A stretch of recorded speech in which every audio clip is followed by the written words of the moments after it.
किसी भी लक्ष्य की प्राप्ति क्यों नहीं होती है? क्यों आप कोई लक्ष्य बनाते हैं और बार बार असफल होते रहते हैं? उसका सबसे बड़ा कारण क्या हो सकता है? कभी ऐसा होता है कि व्यक्ति के पास संसाधन नहीं होते हैं, तो कभी परिस्थितियां प्रतिकूल होती हैं, तो कभी उसके दोस्त साथ नहीं देते हैं, कभी उसके लोगों का अपेक्षित सहयोग नहीं मिल पाता है। लेकिन क्या आपने सोचा है कि क्या ये कारण जो है वाजिब हैं? आप अगर सफल नहीं हो रहे हैं और कहीं ना कहीं आप अपने लक्ष्य की प्राप्ति नहीं कर पा रहे हैं, तो क्या ये कारण हो सकते हैं? ये तो कहिए, ये तो बाहरी कारण है। लेकिन जीवन में वास्तविक सफलता अगर नहीं मिल पा रही है, तो इसके लिए आपका अपना आत्मविश्वास भी काफ़ी हद तक जो है महत्व रखता है। क्योंकि जब आपकी आंतरिक शक्तियां ही आपका साथ नहीं देंगी, आपका आत्मविश्वास ही नहीं रहेगा कि अमुक चीज़ें हम प्राप्त कर सकते हैं, अमुक लक्ष्य की प्राप्ति तक हम जा सकते हैं, तो आप कैसे काम करेंगे? सपोज करिए कि आप टीचर बनना चाहते हैं और डैशबोर्ड तक, ब्लैक बोर्ड तक आते आते आपका हाथ पैर कांपने लगता है। आप नेता बनना चाहते हैं और आप माइक पाते ही आप हाथ पैर कांपने लगता है, तो क्या आप अपने लक्ष्य की प्राप्ति कर पाएंगे? अगर नहीं, तो आपको करना क्या चाहिए? आपको करना ये चाहिए कि सबसे पहले अपने आत्मविश्वास को मजबूत करना होगा। आपको ये देखना होगा कि हमने जो लक्ष्य बनाया हुआ है, उस लक्ष्य के अकॉर्डिंग हमारे अंदर आत्मविश्वास है। हमारे अंदर जो भी आत्मविश्वास है, हमारे अंदर जो भी संसाधन हैं, उस लक्ष्य के अनुरूप आप अपनी योग्यता, दक्षता और अपने संसाधनों का मूल्यांकन करना होगा। यदि आप कि लक्ष्य के अनुरूप आपकी योग्यता, दक्षता, आपका जो संसाधन है वो नहीं काम है कर रहा है, तो आपको उसमें वृद्धि करनी पड़ेगी।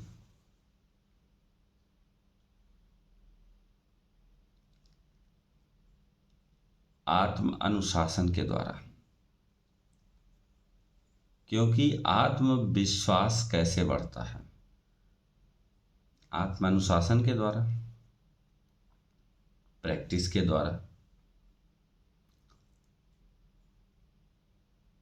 आत्म अनुशासन नहीं है तो आप कोई लक्ष्य बनाइए, 2 दिन काम करेंगे, तीसरे दिन उस पर नहीं करेंगे, हट जाएंगे, उस पर बहाने बनाने लगेंगे, अपने आप को संतुष्ट करने का प्रयास करेंगे कि हमने काम तो किया लेकिन नहीं हो पा रहा है। हम बाहरी चीज़ों को दोषी करार करने लगते हैं, दोष देने लगते हैं। लेकिन कमी तो आपके अंदर स्वयं की है ना। आत्मविश्वास का अभाव है, और आत्मविश्वास के अभाव से व्यक्ति जीवन में तिरस्कार ही पाता है।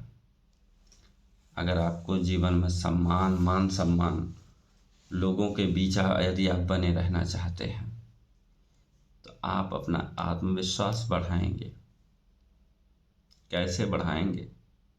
आत्मानुशासन से, सेल्फ कॉन्फिडेंस कैसे बढ़ाएंगे? डिसिप्लिन से। डिसिप्लिन्ड हैं तो आत्मविश्वास बढ़ेगा। क्योंकि आत्मविश्वास बढ़ता कैसे है? जब आप अनुशासित होकर के उस लक्ष्य के प्रति आप अपने आप को अनुशासित होकर के लगातार मोटिवेट करते रहते हैं, उस लक्ष्य के अगेंस्ट काम करते रहते हैं, और काम करते करते एक दिन ऐसा आता है कि आपको लगने लगता है कि हम ये काम कर सकते हैं। कहीं ना कहीं आपका आत्मविश्वास जो है डेवलप हो जाता है। अनुशासन कैसे आता है? अनुशासन आता है सेक्रीफाइस से, त्याग से। भाई आप चाहें कि आप कोई बड़ा लक्ष्य बनाए हैं और उस लक्ष्य की प्राप्ति हो जाए और आपको त्याग ना करना पड़े, ये भी नहीं हो सकता। क्योंकि आप आईएएस बनना चाहते हैं, आप बड़े नेता बनना चाहते हैं, आप बड़े तपस्वी बनना चाहते हैं, आप जो है अभिनेता बनना चाहते हैं, आप बड़े खिलाड़ी बनना चाहते हैं, और आप अपनी इच्छाओं को मारना नहीं सीखे हैं। त्याग करने की क्षमता आपके अंदर नहीं है। आप हर समय अपने लक्ष्य से विचलित हो जाते हैं, तो आप कैसे बनेंगे? अभी मैंने हाल ही में एक वीडियो देखा जिसमें कपिल शर्मा शो की बात थी। उसमें कपिल शर्मा ने जॉन अब्राहम से पूछा कि आपको यदि 2 रसगुल्ले दे दें खाने को और 10,000 रुपये दे दें तो क्या आप खाएंगे? उन्होंने कहा नहीं। उन्होंने राशि बढ़ाई, 50,000 दे दें तो? उन्होंने कहा नहीं। फिर उन्होंने कहा 1 करोड़? उन्होंने कहा क्या इससे भी आगे कुछ हो सकता है? उन्होंने कहा 2 करोड़। फिर उन्होंने अपनी बात बताई। उन्होंने कहा कि मुझे सबसे ज़्यादा पसंद काजू की बर्फ़ी है और पिछले 25 सालों से मैंने उसको नहीं खाया है। तो आप सोचिए, वह व्यक्ति अपने अभिनय में निखार लाने के लिए, अपने आप को प्रोजेक्ट करने के लिए, अपनी बॉडी बनाने के लिए, जो उसकी सबसे प्रिय चीज़ होती है काजू कतली, उसे 25 सालों से नहीं खाता है। एक खिलाड़ी की बात करते हैं, पीवी सिंधु, नाम तो आपने सुना ही होगा। लगातार 4 साल वो अपने सारे जंक फूड छोड़ देती है, लगातार अपनी प्रैक्टिस में ध्यान देती है, और जब ओलंपिक से लौट के आती है तो घर आते ही पहला काम वो पिज्ज़ा ऑर्डर करती है। सोचिए, अगर आप त्याग कर सकते हैं तभी आप जो है जीवन में नाम कमा सकते हैं, अपने लक्ष्य को प्राप्त कर सकते हैं, अपने सपनों को पंख दे सकते हैं। हम आप तो 1 महीने भी किसी चीज़ को नहीं छोड़ सकते हैं। 1 महीने छोड़ते हैं, फिर सोचते हैं अरे चलो आज एक खाने से कुछ नहीं होगा, बाकी रोज़ तो नहीं खा रहे हैं ना। अपने मन को समझाने लगते हैं। ऐसा नहीं हो सकता। आत्मविश्वास तभी आएगा जब आपके अंदर त्याग करने की क्षमता होगी। और अगर आपके अंदर त्याग करने की क्षमता नहीं होगी तो आत्मविश्वास नहीं आएगा। आत्मविश्वास नहीं आएगा तो आप अपने सपनों पे काम नहीं कर पाएंगे, सपनों को प्राप्त नहीं कर पाएंगे। यदि आप अपने सपनों को प्राप्त नहीं कर पाएंगे तो आप जगहंसाई के पात्र होंगे। बातें तो बहुत बड़ी बड़ी करता था, परिणाम क्या हुए? ढाक के 3 पात। वही शेख चिल्ली वाली हाल होगी। शेख चिल्ली की कहानी तो आपने ही सुनी होगी कि शेख चिल्ली के हसीन सपने, वो एक तेल ढोने का काम करता था, और तेल धोते धोते उसके दिमाग में आया, क्या आया कि मैं इस तेल को ढोऊंगा, उससे मुर्गी खरीदूंगा, उससे तमाम सारी चीज़ें खरीदूंगा, उसके बाद सुंदर स्त्री से विवाह करूंगा, विवाह करने के बाद हमारा बच्चा होगा, बच्चे को मैं धौंस जमाऊंगा, डांटूंगा। यही सोचते सोचते वो व्यक्ति उस कैरेक्टर में आ गया, उस सपने में आ गया, और उसके हाथ से उस तेल का डब्बा छूट जाता है और टूट जाता है।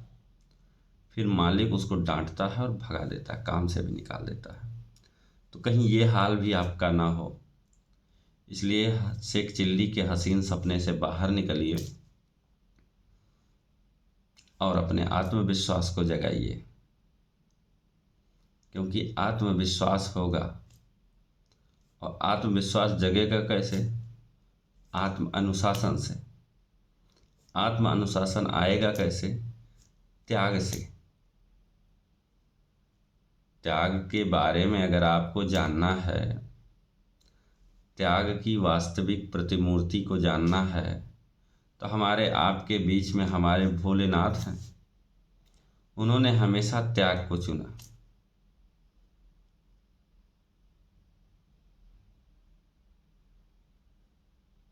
तो आप भी चुन सकते हैं, और भोलेनाथ को आज भी पूजा जाता है, त्याग की प्रतिमूर्ति हैं।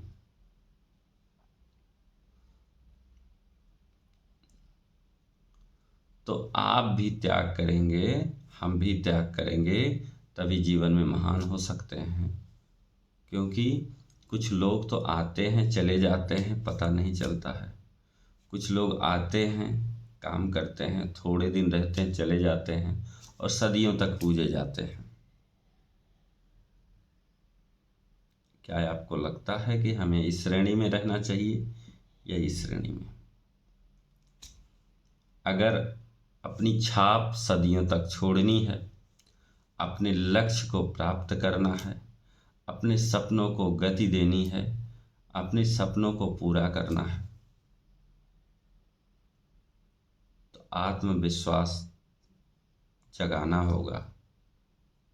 ठीक है?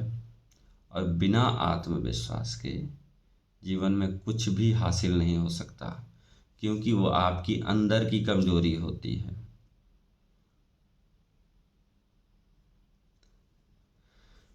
जैसे हम चल रहे होते हैं और बाहर कितने भी कंकड़ पत्थर बिछे हों, अगर हमारे पास जूता होता है